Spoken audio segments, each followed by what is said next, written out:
Bill Wilson was the co-founder of AA, as Ian has told us, and he was such an astute observer of the inner workings of his mind that his book Alcoholics Anonymous could be considered a masterpiece in modern psychology.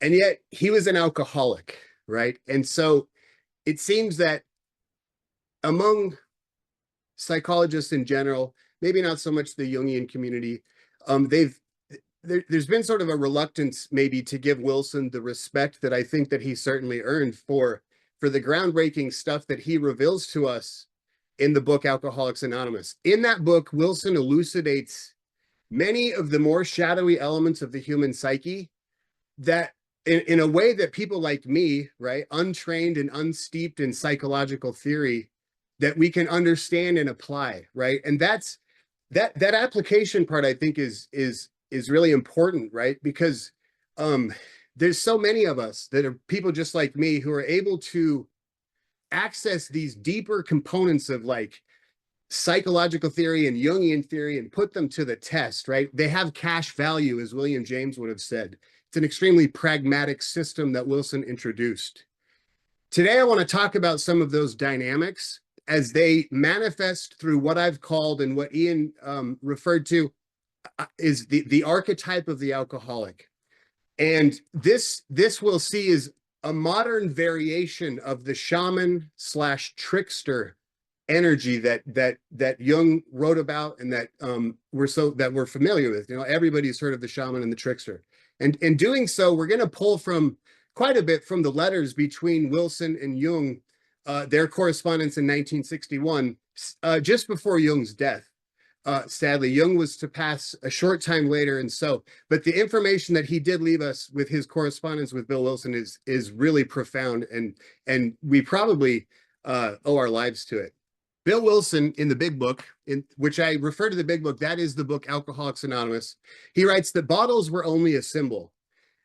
And as we look at Wilson's mythos from a more perhaps Jungian perspective, what we see is there was a lot more than just bottles that were symbolic in that book. In his 1961 letter to Wilson, Jung tells us that the alcoholic's relationship to alcohol itself has a symbolic significance. Jung's basically telling us that just as human beings have this instinctual drive or thirst for clean, fresh water, even so we have an unconscious thirst for spiritual connection. And in the two letters that Wilson and Jung were writing back and forth to each other, they were discussing Rowland Hazard, whom Ian referred to. And he, you know, like Ian said, he was a really significant player in AA's early history. So in that letter that Jung wrote to Wilson, he says, Rowland's craving was the equivalent on a low level of the spiritual thirst of our being for wholeness, expressed in medieval language, the union with God. Basically, what happens then is in a very real way, the spiritual thirst that all humans shares seems to be projected almost into the bottle by certain people who might identify themselves as alcoholics. And like I said, we're going to dig into these letters as we go. So if we use a similar psychological approach, we can formulate another aspect of Wilson's mythos symbolically, and that's the character that I've called the anonymous alcoholic. Wilson sort of calls him this. He says the AA, right, in 12 Steps and 12 Traditions. But this character, the anonymous alcoholic, was a character that Wilson purposely crafted as a psychological mirror for his alcoholic readers. And as we get into this, we'll see that character reflects the human longing and our failed hope to reach the divine, just like the characters of ancient myths were meant to do. If we go a step further, then we can take the universality of our spiritual thirst for wholeness and view it as sort of a prototype for this human longing for spiritual connection in the world today. And as we do that, Wilson's character becomes archetypal. Okay, and then what emerges then is what I've called the archetype of the alcoholic. Now, archetypes by nature, they're bipolar, meaning that there's a positive and a negative aspect. There's like a high, Jung often refers to it as the highest and the lowest. And most of us are familiar with the negative aspect of the archetype of the alcoholic. And what I show in my book is that this negative aspect of this archetype grows out of our culture's lack of an effective or meaningful mythology.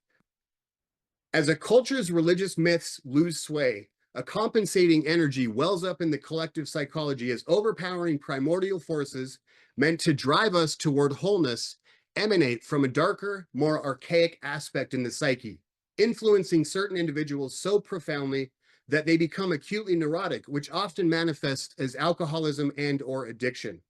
So alcoholism thus becomes a symbol not just of our individual thirst for union with God, but it's actually a metaphor, if you will, of our culture-wide lack of mythical connection. The Indians of the Great Plains provided a disturbing case in point about this. So the US government decimated their God image, systematically slaughtering the sacred buffalo. And as they did so, alcoholism and addiction emerged as a widespread chronic illness amongst the tribes. It became an epidemic. This is a photograph of 15,000 buffalo skulls. Having witnessed the murder of their mythological symbols, the tribespeople lost a vital connection with the Great Spirit. And in their longing to find what went missing, a deadly and destructive compulsion emerged from the depths of their collective unconscious, erupting into a culture-wide epidemic. And what we see is happening in the West today is basically the same thing. And Jung refers to this sort of particular manifestation of the thirst for wholeness, he calls it an eruption from deep within the unconscious psyche. He tells us spirit is also the source of inspiration and of enthusiasm because it is a welling up. The German word Geist, i.e. spirit, is a volcanic eruption, a geyser. That aspect of the spirit is the reason why alcohol, for instance, is called spirit. Alcohol is the reduced form of spirit. Therefore, many people lacking spirit take to drink. They fill themselves with alcohol. I have seen many a case of that sort. It is typical for men, though women do it too. And so, in other words, if symbolical symbols or imagery is or mythology isn't erupting from the depths of the collective unconscious, then what erupts is a neurosis, right? And Jung tells us that this is typical. And so this alcoholic condition is it crosses many cultures, and that without a mythological container to contain those emergent energies from the unconscious, basically what happens is the person, some of us, many of us, it manifests as a neurosis and turns into alcoholism. Those energies emanate from a deeper, more archaic place in the psyche. So there's evidence of the existence of the archetype of the alcoholic all around Western psychology. So the mysticism surrounding intoxication in Western culture is indicative of the presence of this archetype. But on top of that, anytime we seek to deepen our spiritual connection through the use of psychedelics or some other form of intoxicant, we are channeling the power of this archetype. So, for example, wine at church is indicative of the archetype of the alcoholic. Another example, Michael Pollan's book, How to Change Your Mind, which was a best-selling book. He makes the case for the use of psychedelics as a way to increase one's connection to spirituality. I see on my TikTok feed almost every day Jordan Peterson talking about taking psychedelics and how influential and moving it is for a person to imbibe in psychedelics. So this is all indicative of the archetype of the alcoholic. William James was actually a person who used nitrous oxide as a means. He would huff nitrous. He would hit whippets, right? As a way to connect with the archetype of the alcoholic, or to connect with the mystical. So we also see the use of psychedelics in therapy. We see the use of psychedelics in some post-Jungian circles. We see microdosing in these big corporations. Also, ketamine treatment now is like, Ming was telling me you can get ketamine now at your Botox clinic. And so it's sort of everywhere in our culture, right? And of course, with all these examples, we would be remiss if we failed to mention Bill Wilson's own foray into the world of psychedelics in the 1950s, which at that time also incidentally happened to be a culture, not like a culture-wide phenomenon, but it was something happening in the culture. There's articles written in Time and Life magazine in 1957 that talk about using magic mushrooms. And so Wilson wasn't alone in this sort of, in his depth into the psychedelics. So, and I want to read, so this comes from Wilson's second letter to Jung, dated March 20th, 1961. And this is what Wilson says in that second letter to Jung. He says, some physicians see a spiritual significance in LSD holding that it temporarily triggers a change in blood chemistry that inhibits or reduces ego, thereby enabling more reality to be felt or seen. So Wilson's mention of more reality seems to come in response to something Jung had said in his letter, where he basically puts forth that these mystical experiences, these vital spiritual experiences that change people, have to come to one in reality, meaning the ones that come to us while we're intoxicated don't count. And I think what Wilson's doing is trying to challenge that perspective a little bit by giving his own experience and saying, hey man, when I did this stuff, I felt more reality. The other thing that Wilson alludes to here that's very important that we're going to build on for a few slides now is his discussion of the reduction of the ego. And that's a really important concept in terms of psychological change. So he's referring back to something he said in his first letter, and I'm going to read that now. So Wilson writes to Jung in January of 1961 that reading this book, The Varieties of Religious Experience, gave me the realization that most conversion experiences, whatever their variety, do have a common denominator of ego collapse at depth. The individual faces an impossible dilemma. So Wilson here is perhaps unwittingly describing both the negative and the positive aspects of the archetype of the alcoholic, and how through the archetype of the alcoholic, we can both understand as well as experience ego deflation. And Wilson does mention here that his reading varieties pointed out to him the fact that ego collapse is also a universal aspect of psychological transformation. So Jung so now we're going to move into some Jungian kind of theory, I guess. Jung also dealt with the concept of ego deflation, and he writes, such dilemmas, perhaps like alcoholism or some that all of us have, such dilemmas confront us in situations where there are insoluble conflicts. This means, in other words, that the ego is a suffering bystander who decides nothing but must submit to a decision and surrender unconditionally. So in terms of like a psychedelic trip, then the ego becomes a suffering bystander because it's forced to really just sit there and endure all of the energy that emanates out of the unconscious, right? Due to the psychedelics. And so that is an experience, and it certainly reduces ego. But once a person realizes that in reality, they are also a suffering bystander, in other words, stark raving sober, we're also a suffering bystander and must submit to a decision and surrender unconditionally. This is when we begin to tap into the deeper, sort of the deeper transformative powers that can come to us through the archetype of the alcoholic specifically. We've got to define what the ego is, though. And I'm going to say this, that Jung defines the ego differently than certainly what I was used to when I discovered Jung, and perhaps what many of us are kind of used to. But I think we want to set our preconceived ideas aside for a minute and just let Jung kind of tell us what he thinks the ego is. That will help us to unlock this stuff a little better. Jung says, by ego, I understand a complex of ideas which constitutes the center of my field of consciousness and appears to possess a high degree of continuity and identity. Things are conscious to me only insofar as they are related to my ego, but inasmuch as the ego is only the center of my field of consciousness, it is not identical with the totality of my psyche. So, in other words, the ego is the part of the human psyche that extends as far as the limits of one's own conscious awareness. Okay? This means that it encompasses our likes, our dislikes, our attitudes, our behaviors, our relationships, right? And I'm probably oversimplifying it, but it's pretty simple to just see the ego as a metaphor for consciousness. And that, so everything we're conscious of is related to the ego. Now, in contrast, we have what Jung called the self with a capital S. And this would be a personification of the unconscious, right? So everything within the human psyche that falls outside of the realm, outside of the ego's realm, that would be considered the realm of the self. Jung tells us, I distinguish between the ego and the self, since the ego is only the subject of my consciousness, while the self is the subject of my total psyche, which also includes the unconscious. In this sense, the self would be an ideal entity which embraces the ego.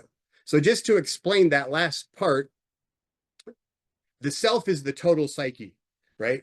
And the part of the self that is conscious is what we call the ego. The rest of it, the rest of it is the unconscious.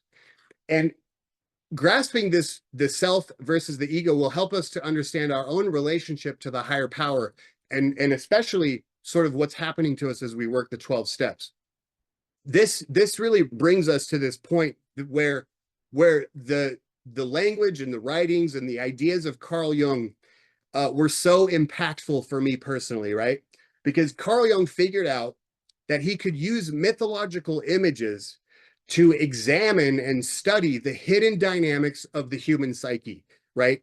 By definition, the self is unknowable. It exists outside of the realm of consciousness. So the ego cannot understand the self. The self is transcendent.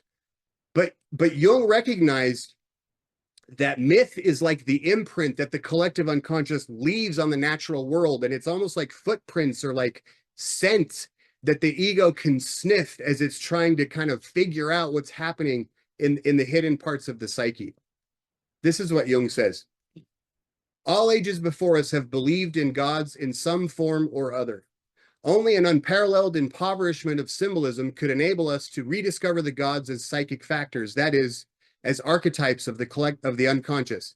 Heaven has become for us the cosmic space of the physicists, and the divine empyrean a fair memory of things that once were, but the heart glows and a secret unrest gnaws at the roots of our being.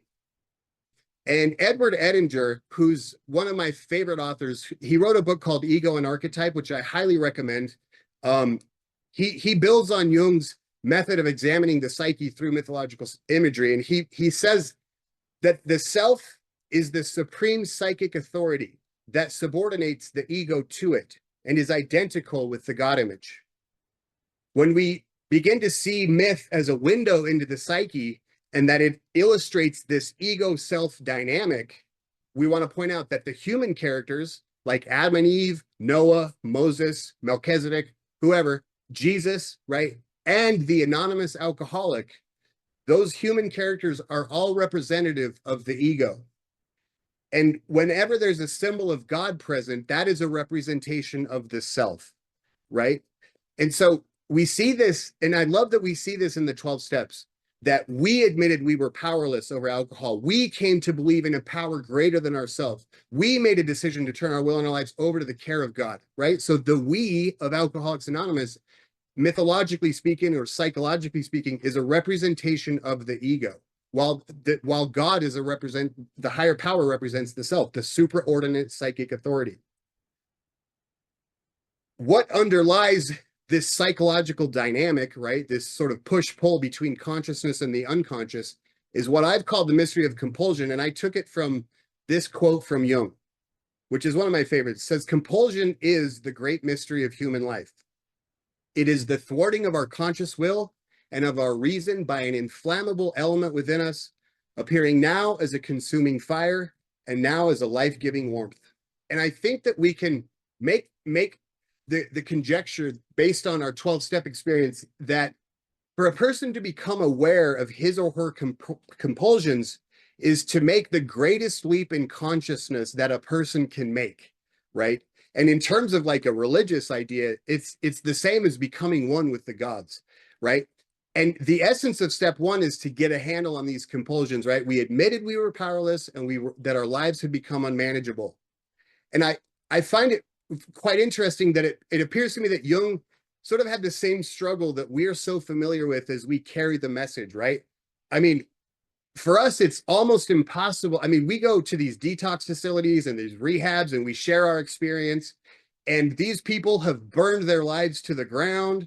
And like, we cannot convince them that they suffer from the mystery of compulsion. We're trying to tell them, you're powerless, you're powerless. There's a part of your psyche called the alcoholic mind that keeps driving you to do this. And it's almost impossible, right? And I imagine that Jung felt a similar sort of difficulty trying to get his clients to see the mystery of compulsion. And very often it feels like our neuroses develop out of a denial of the existence of this compulsive nature. Um, I love this. Jung talks about the violence done by the self. He says there is a diabolical element which is a part of every psyche, which is the fiery center in us from which the creative or destructive influences come. The experience of the highest and lowest both come from the depths of the soul and either bring the frail vessel of consciousness to shipwreck or carry it safely to port with little or no assistance from us. The experience of this center is therefore a numinous one in its own right. Compulsion is the basis of our thirst for wholeness, right? That spiritual thirst, but it's also the basis of our actual thirst for water. Compulsions are instinctual drives, and the ones that occur maybe in the spiritual realm are meant to lead us towards union with God. Bill Wilson also speaks of our being driven, right? We're driven by fear, self-seeking, self-pity, and resentment. And I love the fact that in the 12 steps, we're so familiar with the idea of compulsion that we have a catchphrase for it: obsession of the mind. We just say, oh yeah, it was obsession of the mind. And we're very clear about the fact that the mind can have an idea or an obsession and that the body will follow. And I find that, so I've done some work in therapy, and I just now started working with the Jungian therapist. But what I find in therapy is it's dealing with the same thing. It's that in my personal relationships, right, mainly like with my wife, that I tend to, like, something triggers me, and then all of a sudden I'm just kind of reacting out of this old idea or this like adaptive posture, right? I'm being driven, and I'm being driven by something unconscious, something in me that I can't see. And these compulsions stem from a deeper, darker, more archaic aspect of the psyche, and they're pushing us towards wholeness, right? They emerge out of the self. Wilson calls this same phenomenon the alcoholic mind. And he went on to explain, when we became alcoholics, crushed by a self-imposed crisis that we could neither postpone nor evade, we had to fearlessly face the proposition that God is either everything or else he is nothing. God either is or he isn't. What was our choice to be? The archetype of the alcoholic then helps us to understand the purpose behind the self's insidious ploy of literally sending us right into the eye of the storm and facing certain devastation, shipwreck, right? The point of this, we can determine, I guess, is or at least it's been in my experience, was to lead the ego into a psychological dilemma or an impossible crisis, right? That I couldn't think my way out of, right? The ego encounters a situation that there is no logical answer, right? And the ego is so hyper fixated on rationalism that the only way the self can wake the ego up is to basically trick it through experiencing one of these psychological dilemmas. Now, and alcoholism is only one. There's many psychological dilemmas. The collapse of the ego is represented in myth by spiritual death, right? And what it is we go back to the myth as a window into the psyche, right? And God forces the humans into this sort of spiritual death. And I want to read this. This is out of my book. Every adventure into the world of spirit involves certain violent death before the promise of renewal is bestowed. Even Jesus's father, the God he called love, in the end demanded his blood. In refusing to limit our understanding of myth to the often glossed over cultural interpretation, we must acknowledge that there is nary a single religious myth that does not escalate into a violent and bloody mess, reflecting a difficult truth about the dynamic that exists between the ego and the self. In my mind, one of the most impactful aspects of 12-step spirituality is that it has retained this essential component of this dynamic, this violent and dangerous kind of interaction that the self and the ego are engaged in. And, this is not pop psychology, nor is this pop religion, which is everywhere, right? It's like this quick ticket, oh, you'll be fine, like just pray and whatever, right? Like this is real dark and dangerous work. And I love that this sort of dynamic is hidden in plain sight within the 12 steps. It's right there in step 3. Maybe you've noticed, but Wilson suggests that we make a decision to turn our will and our life over to the care of God, right? And it struck me one day that implicit in that suggestion is the idea that God very well may do more damage, and that we're to turn our will and our lives over regardless. And the thing about it is, engaging with these unconscious compulsions is always a dangerous proposition.